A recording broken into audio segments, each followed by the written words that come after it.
What is it with the year 1732 and drama when it comes to Stradivari violins?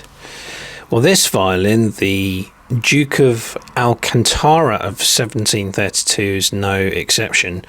The Duke of Alcantara Stradivarius, the violin that was lost for 27 years and then resurfaced. So let's dig into the story of this instrument a little bit in the 20th century. This is a Stradivari that the UCLA, the University of California, Los Angeles, owns, known as the Duke of Alcantara, after the man thought to be its original owner. And the violin was made in 1732 during Stradivari's late golden period. So Stradivari would have been around the age of 88 when he crafted this instrument. Experts say that the violin is built more clumsily than some of his earlier works in terms of the varnish and the cut of the F-holes, and so there is speculation that Stradivari's sons may have helped him craft parts of it, which is probably most likely for the late period Stradivaris that his sons were helping him, or maybe the likes of Bergonzi, if Bergonzi was working in Stradivari's workshop as an apprentice alongside Francesco and Omobono, his sons. Many Stradivarius violins have been given individual names, usually after their original owners, and that list includes the Molitor, thought to have belonged to Napoleon Bonaparte. And we call that one out in particular because the 1732 Duke of Alcantara is also thought to at one time have been owned by none other than Napoleon I. And by the time he selected the wood for this violin in 1732, the famous gifted luthier Stradivarius, the genius, had already carved more than 1,000 instruments by this time. Of course, several hundreds of them have been lost to time, but maybe 600 plus still exist today. Although there are records that confirm that this instrument was crafted in 1732, the interior label date is actually 1727. And thus there is some speculation on whether the violin could be composite or that someone tried to tamper with the original label of the violin to raise its price or something like that. There are a few examples of instruments like that where the label inside, for whatever reason, does not reflect the true year that the instrument was made. Going through a bit of the history of the violin then. In 1929 it was purchased by a collector in the United States and later on donated to the University of California, Los Angeles. The individual that donated the violin was Genevieve Vedder. She gave it to the university as an opportunity for students to play on the instrument. We'll come on to how she was able to come into possession of the violin and donate it a little bit later. And what happened basically was a student of the university who had the violin on loan or was using the violin for a period of time misplaced the violin in 1967. And the instrument went missing for 27 years. It reappeared suddenly when it was taken in for repairs, and in 1995 UCLA successfully sued to regain ownership of the instrument they'd lost. At that time, the instrument was valued at upwards of $800,000, and I think by 2014, $2 million, equivalent to $2.7 million in 2024 money. Obviously, if it was sold today, it probably would sell for a lot more. So I'm going to quote from various articles and sources to continue the story. The UCLA's Strad has a history that wouldn't seem out of place in a collection of fiction. Donated to the UCLA in the 60s by Genevieve Vedder, the Duke was mysteriously lost in 1967, purported to have been left accidentally by the side of the road by Mr. David Margits, or stolen. For 27 years the violin was missing. Then in 1994 the instrument re-emerged under the ownership of Teresa Salvato, who had received the violin in a divorce settlement. More about that a bit later. The UCLA reacquired the violin by reaching a settlement with Salvato. All the references are in the description box. You can check them and read those later if you want. And then at one point, even after the UCLA obtained the violin, they nearly sold it due to budget cuts at the university. But they managed to put up a fight to keep the instrument. At one point, when the school's music department was the victim of significant budget cuts, the idea was broached that the violin be sold, with the funds from the sale benefiting music students. The violin was restored and put on the market. After a year, however, the violin had not sold. Thankfully, the UCLA were able to keep hold of it. How it was sold was this way. Antonio Lissi, UCLA professor of cello and former chair of strings, stepped in on behalf of the Duke. He advocated keeping the violin with the music department, with the goals of putting the instrument on display through student performances in the hope of inspiring donors to become involved with the development of the music department. From that moment on, according to Lissi, the violin was considered a benchmark for the music department, one to be looked up to as a symbol of greatness and the ultimate goals of an aspiring musician. Today, the Strad continues to be a symbol of excellence and a source of pride for the music department. The violin is performed on in concerts several times per year. For example, Luke Santanastasso, a third-year violin performance student, played the Stradivarius violin with the UCLA Philharmonia after winning the opportunity through a formal audition process in front of a panel of judges. Lissi said, "Having the violin gives all the people in the violin department something to work for. The man or woman playing the violin isn't the only person to benefit from its presence." According to Neil Stolberg, a UCLA professor of music, director of orchestral studies and director of the UCLA Philharmonia, the brilliance of the Strad sound elevates the music of everyone in the performance. I can believe that. Having the Strad, a soloist play the Strad, elevates the whole musical experience.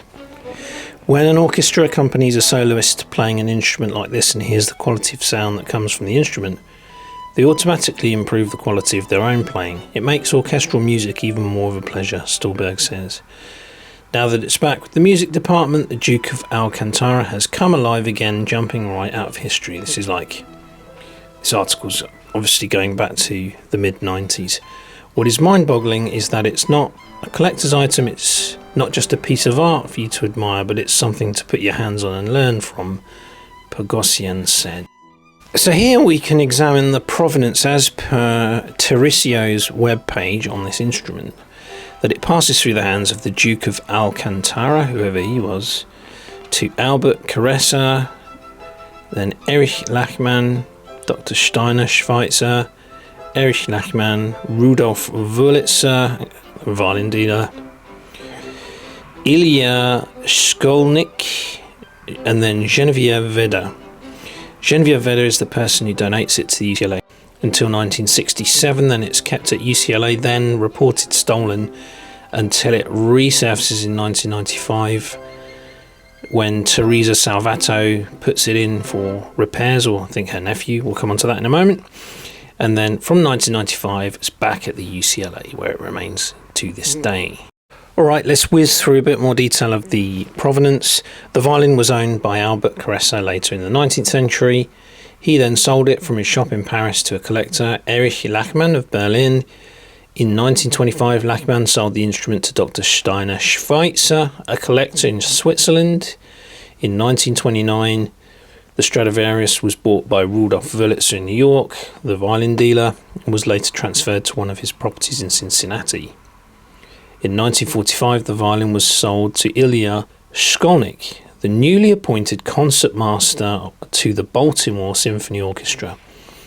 In the late 1950s, Shkolnik moved to Los Angeles and the instrument was sold to oilman Milton Vedder. He died shortly after, and his wife Genevieve Vedder donated it in 1961 to the University of California, Los Angeles Music Development. Now the UCLA Herb Alpert School of Music. The professor of violin and musicology Thomas Marocco performed on the Stradivarius until 1967. So Genevieve Vedder was married to an oilman, so therefore she must have been quite sort of stinking rich. But nevertheless, still very generous of her to donate it to the university.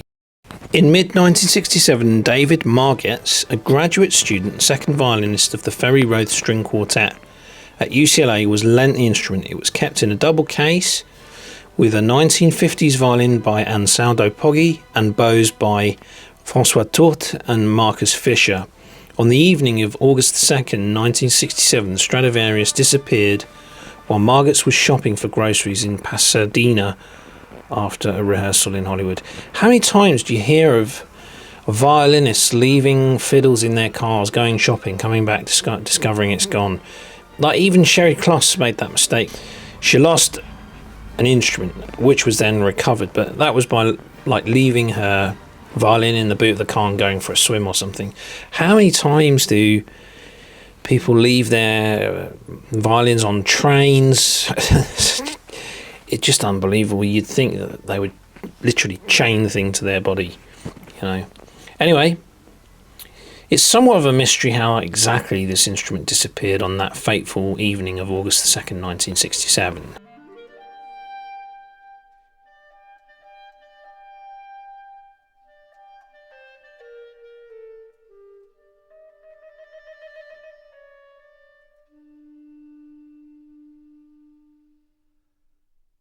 Margetts has stated that he did not know whether he placed the instrument case on top of his car and drove off. I've heard of that happening before. I've heard of a violin being run over like that before and being saved by the case. Or if it was stolen from inside his vehicle.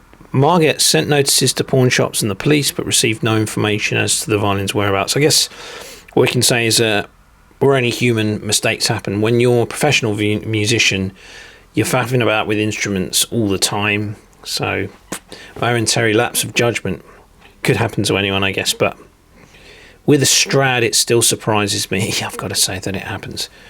Nadia Tupica, the owner of a local music store and a retired Spanish teacher, claimed to have discovered the Stradivarius in a double case on the side of a highway on-ramp later that month. What do you make of that story? Coincidence that a local music store lady happens to drive by, think it's a baby, and then discover it's a violin? Seems a bit unlikely. More likely that a thief probably grabbed it and flogged it to her, but that's just me theorising. I don't know. It doesn't say anything about that. But Tupica recalled that she stopped on the road to pick up what she thought was an abandoned infant, which turned out to be a violin case. She died in 1978, and the double case with the Stradivarius was handed over to her nephew Jefferson DeMarco. Imagine not really knowing that you had obtained a Strad. As part of DeMarco's divorce settlement case in late 1993, the violin was awarded to his former wife, Teresa Salvato, an amateur violinist who lived in Riverside. Shortly after gaining possession of the violin in January 1994, Salvato lent the Stradivarius to her teacher Michael Sand, who took it to Joseph Grubauer in Petaluma for maintenance. Grubauer looked for the violin in a catalogue by the American Federation of Violin and Bowmakers to find it was a real Stradivarius and was marked as stolen from UCLA. See, this is the trouble with many of the violin dealers. They love these instruments, they respect these instruments, and so they're not willing to participate in fraud and theft and cover up. So that's why it's so difficult to nick an instrument like this, because once it comes into the hands of an actual dealer, they're likely to hand it in. They'll want to keep their reputation intact, especially if they're dealing with Strads and Del Gesus and Amatis and things like that, and Viorms, you name it. These instruments are coming through their hands all the time. They're not going to want to deal in stolen goods. So Grubauer immediately phoned UCLA. After the instrument's repairs were completed, Grubauer gave the instrument back to Sand, who then returned it to Salvato, but discussions between lawyers hired by UCLA and Salvato immediately began. It's when she started to freak out a bit. After months of Salvato ignoring calls, campus police officers appeared at her home in May 1994 and threatened to arrest her. So they put the fear of God in her. To avoid arrest or giving up the violin, Salvato remained secluded in her home for months and once stayed in a hotel.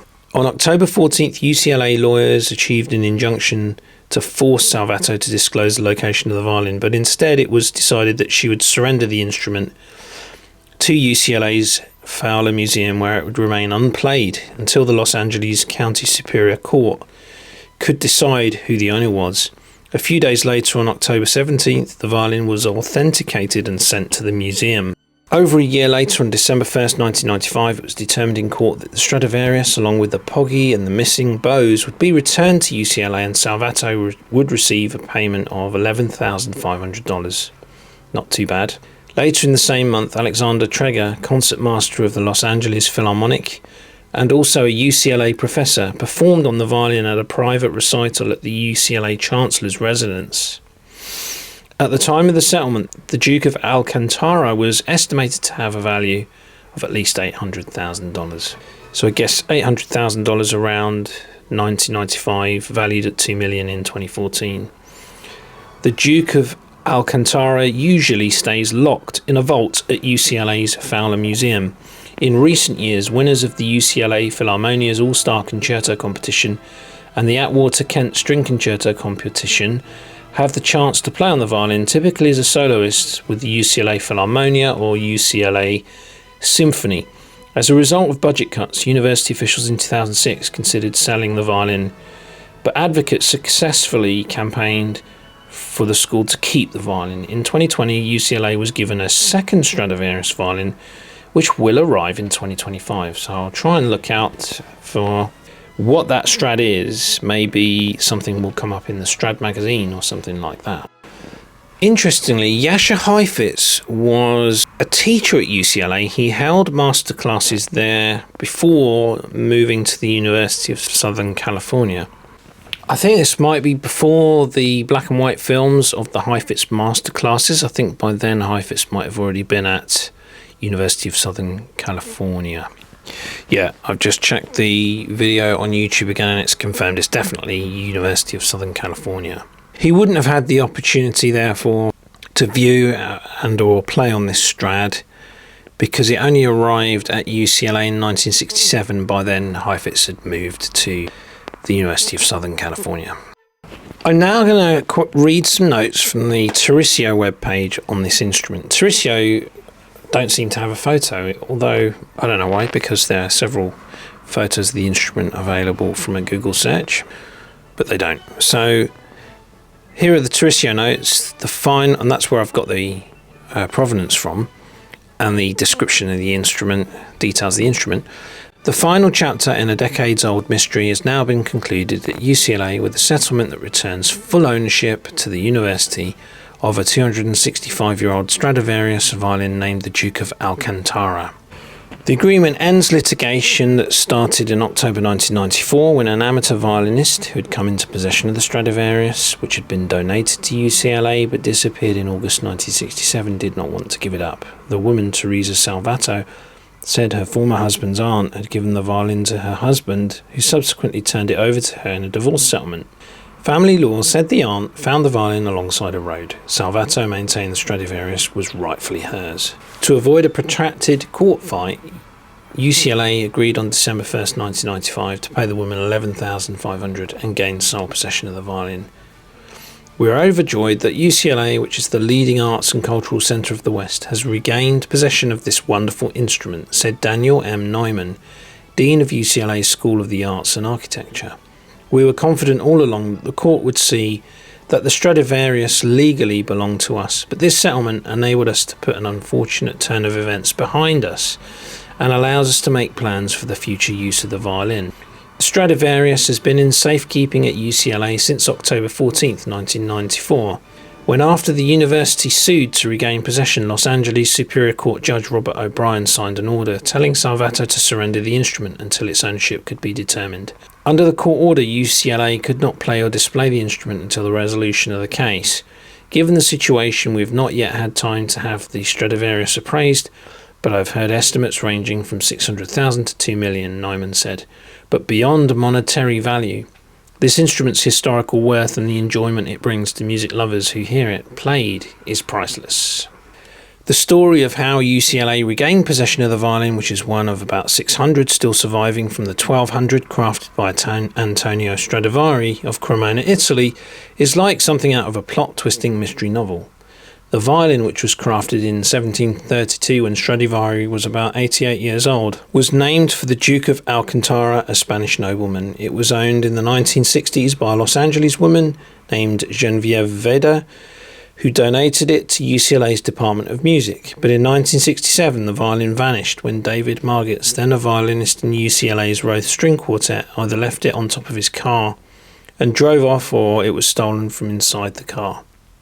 Reports were filed with authorities, ads were placed in newspapers, and violin dealer and repair shops worldwide were contacted, all to no avail.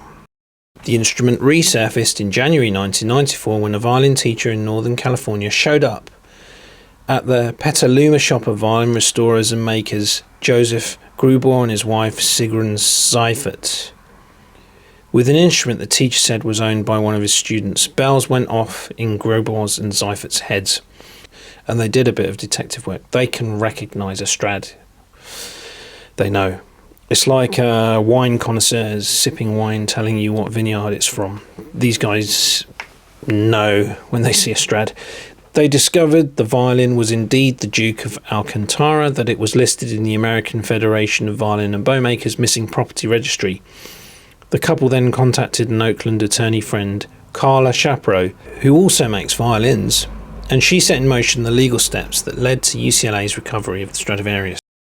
Behind this story are some unsung heroes, people who care deeply about unique instruments and are honest, said Eric Behrens, a lawyer in the University of California General Counsel's office in Oakland, who was the counsel on the case and worked along with Shapiro. At the time the violin disappeared, the person to whom it had been entrusted, Mr. Margetts, felt just terrible and made every effort to recover it. We're very grateful to Mr. Grubauer and Mrs. Seifert, who identified the violin 27 years later, which led to its return to its rightful owners. This is a colourful story which has, for the university, a happy ending.